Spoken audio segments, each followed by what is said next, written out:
और वाकई में माताओं को सीख लेने की आवश्यकता है माता वृंदा से। राक्षस पत्नी है लेकिन पतिव्रत धर्म इतना उच्च है कि पति राक्षस है लेकिन फिर भी देवता उनको नहीं हरा पा रहे हैं। इसलिए माताओं को भी सदैव पतिव्रता धर्म का पालन करना चाहिए। अब पतिव्रत धर्म का पालन करने के लिए कोई पहाड़ तोड़ने की आवश्यकता नहीं है, मात्र 3 बातों का ध्यान रखना है। यहां पर बैठी माताएं ध्यान से सुनना, सिर्फ 3 बातों का ध्यान अगर आपने अपने जीवन में रख लिया, आपका पतिव्रत धर्म कभी खंडित नहीं होगा। पहला नियम, माताओं को कभी भी अपने मांग का सिंदूर जो आपके पति ने भरा है वो कभी किसी पर पुरुष को नहीं दिखाना चाहिए। इससे आपका पतिव्रत धर्म खंडित होता है। इसीलिए बुजुर्ग जो माताएं हैं ना, वो दाढ़ी दाढ़ी तक घूंघट रखती थी। अब सारी देवियों की हालत देख लो, टीलियों के ऊपर ऊपर है सबके, कंधे तक भी आ जाएंगे। आजकल घूंघट को गुलामी समझ बैठे हैं, लेकिन घूंघट कोई गुलामी नहीं है। घूंघट एक सुरक्षा की दीवार है जो हमेशा नारी को सुरक्षित रखती है। तो पहला नियम, माताओं को कभी मांग का सिंदूर पर पुरुष को नहीं दिखाना चाहिए। दूसरा नियम, माताओं को कभी अपने बाल किसी पर पुरुष को नहीं दिखाने चाहिए। इसीलिए पहले की माताएं बाल बांध कर रखती थी, कभी खुले नहीं छोड़ती थी। अब आजकल की माताएं बड़े बड़े बाल हो तो छोटे छोटे कटवा देंगी, और फिर बांधना तो आता नहीं, खुले छोड़ के तड़ंग तड़ंग तड़ंग तड़ंग करके पूरे मार्केट में घूम के आ जाएंगे। इससे भी आपका पतिव्रत धर्म खंडित होता है। और तीसरा नियम, माताएं जब किसी पर पुरुष से बात करें तो नजर से नजर नहीं मिलानी चाहिए। आप नजर दाएं रखो, बाएं रखो, नीचे रखो, पर कभी नजर से नजर मत मिलाओ। अब आप कहोगे उससे क्या होगा? बहुत प्रभाव पड़ता है। अगर आपके हृदय में कोई कुभाव नहीं, लेकिन सामने वाले पुरुष के हृदय में कोई कुभाव है, आपने नजर से नजर मिला दी, तो उस पुरुष के हृदय का कुभाव नेत्रों के माध्यम से आपके हृदय तक पहुंच जाएगा। पढ़े लिखे लोग इसको भी नहीं मानेंगे, ये थोड़ी कुछ होता है, आंखों से थोड़ी कुछ ऐसा संप्रेषण हो सकता है। लेकिन अगर आप नहीं मानो तो मैं आपकी भाषा में आपको समझा दूं। यहाँ पर जितने भी लोग बैठे हैं, आप सबने आधार कार्ड तो बनवाए होंगे ना? बनवाए क्या सबने? हाँ या ना? जब कुछ पूछू ना तो हाँ कहना हो तो मुंडी ऐसे हिलाना, ना कहना हो तो मुंडी ऐसे हिलाना। क्योंकि आप ऐसे मुर्दों की तरह बैठे रहते हो तो मुझे बीच बीच में संदेह हो जाता है कि इस पूरी सभा में अकेली मैं जिंदा हूं, बाकी सब। इसलिए आप प्रमाण दीजिए कभी कभी कि हाँ हम बैठे हैं। तो सबने आधार कार्ड बनवाया कि नहीं बनवाया? बनवाया। आधार कार्ड जब बनवाया था तो आपका आई स्कैन किया था, आंखों का स्कैन किया था। क्यों किया? कुछ न कुछ किरणें निकलती हैं, इसलिए उसका स्कैन किया। अगर कुछ निकलता ही नहीं होता तो स्कैन काहे का करते?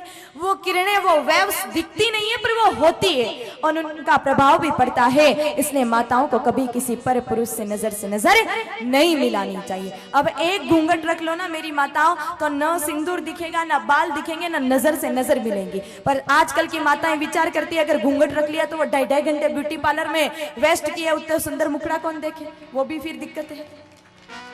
पर माता ध्यान रखा कर रखो। इन 3 बातों का ध्यान अगर माताएं रख लेती है तो उनका पतिव्रत धर्म कभी खंडित नहीं होगा। अब मैं देख रही हूं, जैसे ये मैं माताओं को नियम बता रही हूँ ना, या भाइयों को बड़ा मजा आ रहा है, खूब जोरों शोरों से ताली सेवा कर रहे हैं।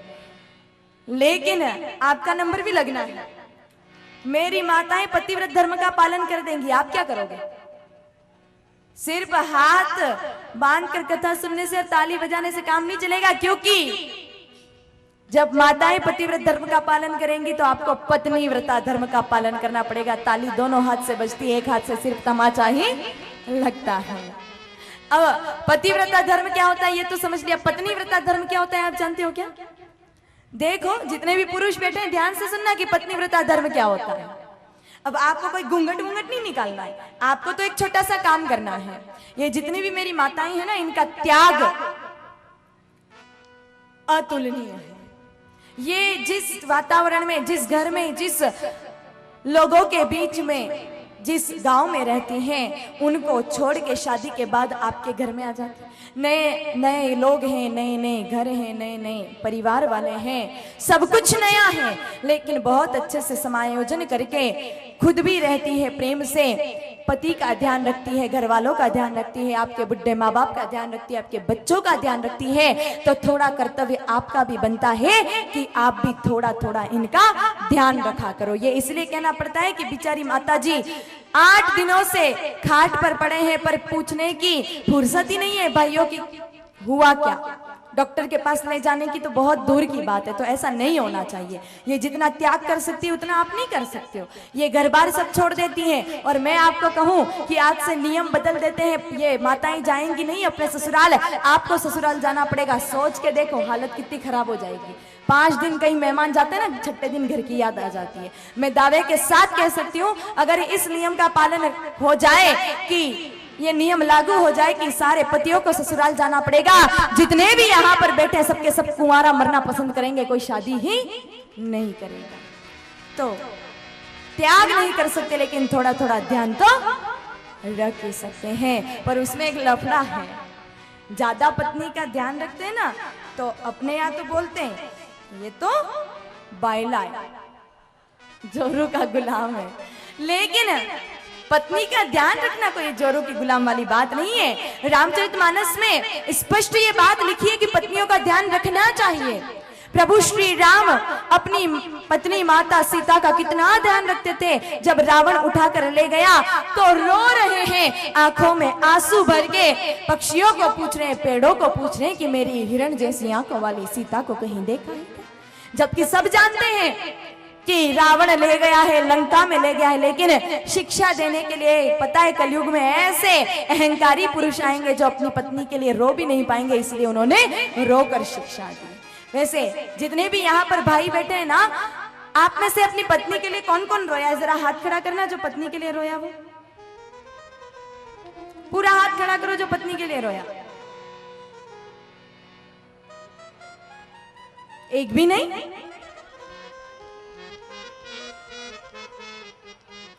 ये तो बड़ी गड़बड़ वाली बात होगी।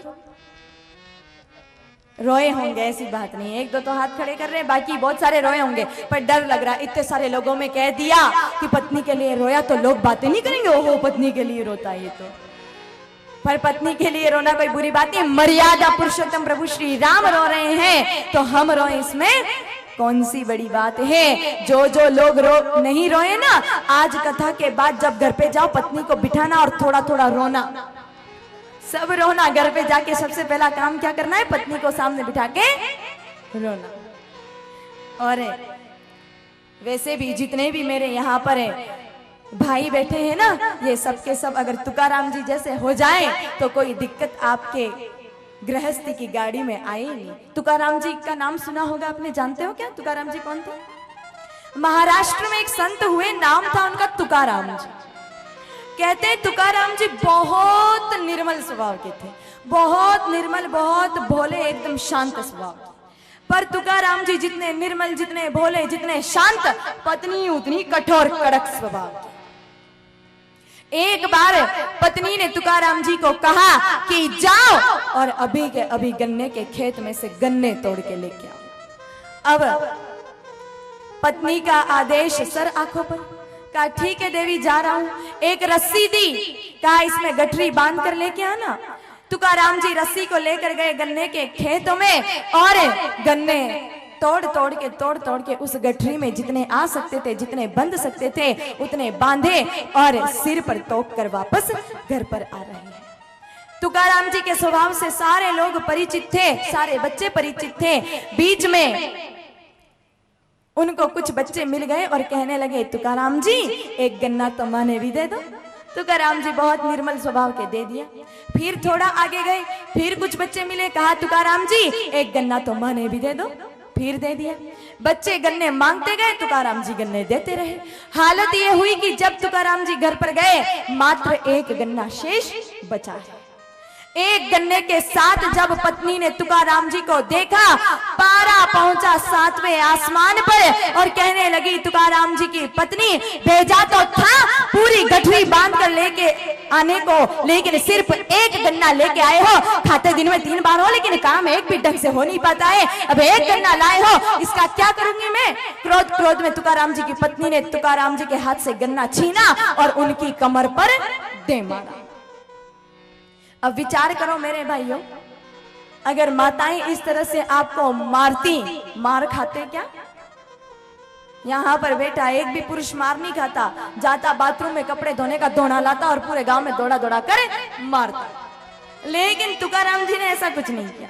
तुकाराम जी कहने लगे, वाह रे वाह देवी, तू कितनी अच्छी है, कितनी भोली है, कितनी प्यारी है, कितनी मस्त है। एक ही गन्ना बचा था ना, मैं तो रास्ते भर से यही विचार कर रहा था, तू खाएगी कि मैं खाऊंगा, तू खाएगी कि मैं खाऊंगा, तू खाएगी कि मैं खाऊंगा।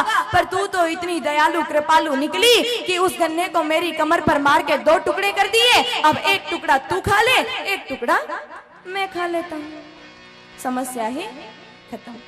अगर सारे पति ऐसे हो जाएं तो कोई दिक्कत आए ही नहीं।